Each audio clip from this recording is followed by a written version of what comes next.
aku dan ibu mertuaku diadu domba, segala urusan pribadi aku dan suamiku diurusin sama kakak iparku. Kakak iparku ini mulai ikut campur urusan pribadi aku dan juga suamiku. Hati kecil aku ini pengen tetap punya hubungan yang baik sama kakak iparku. Hai Bun, welcome back di program Ciao With You bersama aku Caca Tengker. Di program ini semua cerita bisa kamu bagikan. Aku selalu senang banget bisa nemenin kalian semua di program ini. Dan aku juga gak mau lupa nih untuk bilang terima kasih banyak untuk kalian semua yang udah ngirimin cerita dan mau untuk membagikan cerita kalian di program Ciao With You. Hari ini ada teman kita yang mau menceritakan pengalaman yang dialamin. Mari kita dengerin yuk. Halo Mbak Caca, kenalin, nama aku Nadia. Hari ini aku mau curhat sedikit nih Mbak Caca soal kakak iparku yang sering ikut campur urusan pribadi aku dan keluargaku. Aku sendiri sekarang baru menikah.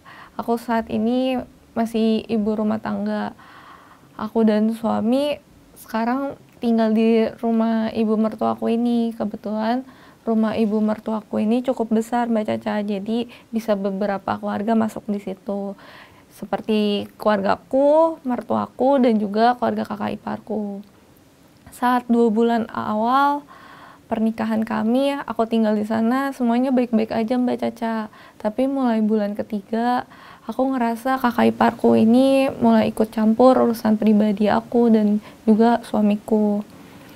Pernah Mbak Caca, suamiku saat itu beliin aku hadiah tas, tapi aku nggak tahu kenapa kakak iparku malah ada omongan gak enak. Dia kayak ngomong, enak ya jadi Nadia nggak kerja, tapi malah dikasih tas sama suaminya.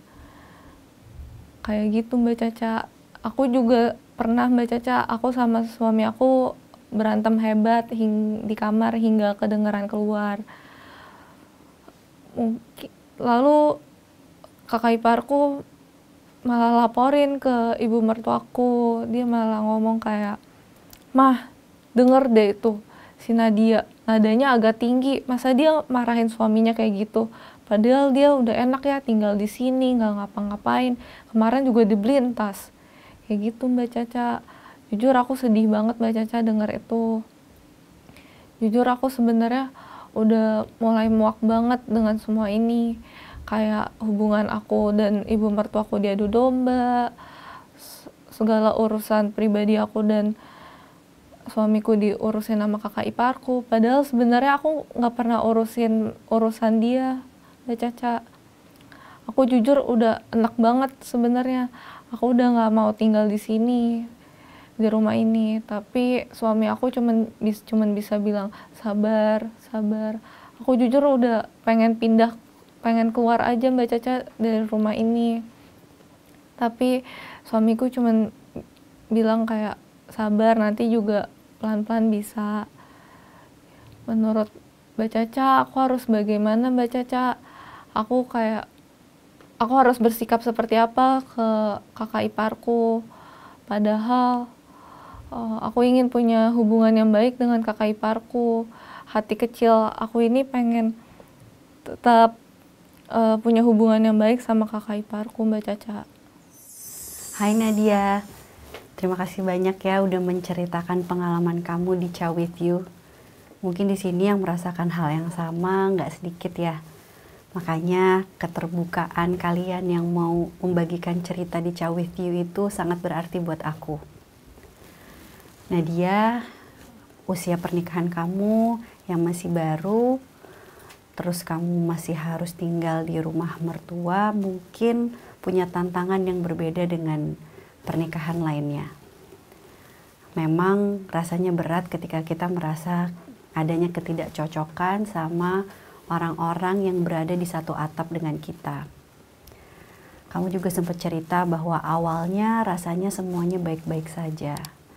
Sampai tiba-tiba kakak ipar kok rasanya mulai mencampuri urusan yang sebenarnya bukan tempatnya dia untuk mengatakan hal tersebut. Ketika kakak ipar kamu bilang kalau rasanya kamu dibelikan tas branded padahal kamu ibu rumah tangga, mungkin kamu merasa jadi apakah maksudnya aku tidak pantas mendapatkan ini karena aku tidak bekerja. Dan mungkin ada luka rasa tidak pantas yang ada di diri kamu sehingga ketika orang lain menyebutkan hal tersebut rasanya menjadi sakit. Makanya ketika kita tinggal bersama orang lain, bahkan kita tinggal sendiri pun, kita perlu tuh yang namanya punya batasan atau boundaries.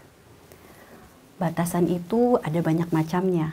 Ada dari batasan fisik, yaitu jarak antara diri kita sama orang lain, dan batasan-batasan lainnya seperti batasan emosional, batasan seksual. Semua itu adalah jarak antara kita dan orang lain yang bisa kita toleransi. Sejauh mana kita bisa mentoleransi perilaku orang lain terhadap kita. Hal-hal seperti ini baiknya memang dikomunikasikan. Kalau rasanya sulit untuk menyampaikan batasan kita secara asertif terhadap orang yang kita merasa risih atau terganggu, di dalam kasus kamu mungkin bisa kamu sampaikan ke pasangan dulu. Mungkin pasangan kamu bilangnya untuk kamu selalu bersabar. Mungkin karena selama ini hanya hal itu yang dia tahu caranya untuk menghadapi kakaknya sendiri. Mungkin kamu bisa lebih mendiskusikan kira-kira bagaimana ya caranya biar kamu tidak tersinggung, biar kamu tidak merasa dirugikan di tempat yang kamu sendiri harusnya merasa aman, yaitu di rumah kamu sendiri. Karena di sini peran pasangan akan sangat penting untuk bisa sama-sama punya jalan keluar yang sehat untuk keluarga kalian. Yang tujuannya untuk melindungi keluarga kalian. Walaupun kalian berada di atap yang sama, tapi kalian berhak untuk menentukan batasan yang mau kalian punya dengan orang lain. Jadi misalnya, kamu bisa mendiskusikan sama pasangan, ketika hal ini terjadi, kira-kira apa yang pasangan bisa lakukan untuk membuat kamu juga merasa nyaman ada di situ.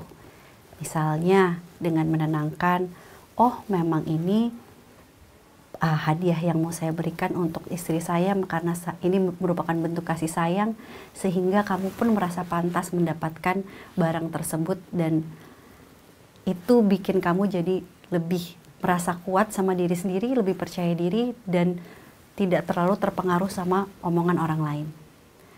Yang kedua, kamu juga bisa coba untuk melimit atau membatasi waktu yang kamu habiskan bersama dengan keluarga pasangan yang kamu rasa itu bisa membuat kamu merasa rendah hati, rendah diri, atau buat kamu merasa nggak nyaman. Karena butuh energi ya untuk kita berinteraksi sama orang-orang yang bikin kita nggak nyaman. Misalnya kamu bisa set sama pasangan kamu, oke, di jam makan, itu waktunya kamu berinteraksi, di sisa hari kamu bisa melakukan aktivitas-aktivitas yang memang bermanfaat untuk diri kamu sendiri. Lalu juga kamu bisa mencoba untuk melihat dari perspektif lain. Kadang-kadang kembali lagi ketika kita punya luka sama rasa tidak pantas, atau merasa insecure, atau mungkin kita merasa kita kurang, kadang-kadang kata-kata orang lain yang menyinggung ke hal tersebut bikin kita semakin sakit. Jadinya malah sulit tuh untuk kita melihat perspektif apakah mungkin kakak ipar kamu sebenarnya cuma mau bilang kalau memang kamu seberuntung itu aja. Atau mungkin kakak ipar kamu punya maksud lain, misalkan dia sebenarnya juga pengen dibelikan hal yang sama adiknya. Hal-hal kayak gini kalau nggak nyaman untuk dikonfrontasikan, bisa kamu olah sendiri dan bicarakan dengan pasangan. Kembali lagi, hubungan pernikahan adalah hubungan kamu dan suami. Keluarga suami akan menjadi bagian dari keluarga kamu, tapi bukan berarti kamu harus merasa tidak nyaman di situ. Makanya penting untuk kamu bisa tahu batasan kamu, perilaku apa yang bisa kamu toleransi dan mana yang sulit kamu toleransi. Kadang-kadang untuk nggak berpikir kalau memang dia sengaja, itu juga bisa membantu. Tapi memang ketika kita mendengar dia menyampaikan itu ke mertua, rasanya seperti apa ya, mungkin seperti tersakiti karena kita merasa kita tidak bermaksud seperti itu sama sekali dan ini tidak ada hubungannya. Dan dia sudah memasuki ranah pembicaraan yang sebenarnya bukan tempatnya dia. Dan kita merasa terancam berada di situ karena sudah dicampuri urusannya. Ketidaknyamanan itu perlu kamu proses dan bicarakan kembali lagi dengan pasangan. Bagaimana cara kamu dan pasangan bisa tetap menjalani hubungan yang sehat dengan saling menghargai satu sama lain yang ada di rumah. Memang rasanya nggak mudah ketika menjalani. Pasti butuh proses, butuh waktu untuk membiasakan diri, untuk bisa memberi batasan yang jelas, yang sehat terhadap orang-orang yang ada di sekitar kita. Tapi dalam jangka panjangnya, berlatih seperti ini akan baik untuk diri kita sendiri agar kita tidak selalu merasa berkorban dan kita bisa lebih tahu caranya memenuhi kebutuhan diri sendiri. Itu akan sangat jadi penting untuk hubungan kamu dan pasangan, jadi kalian juga bisa lebih sehat dan kuat menghadapi apapun yang akan terjadi ke depannya.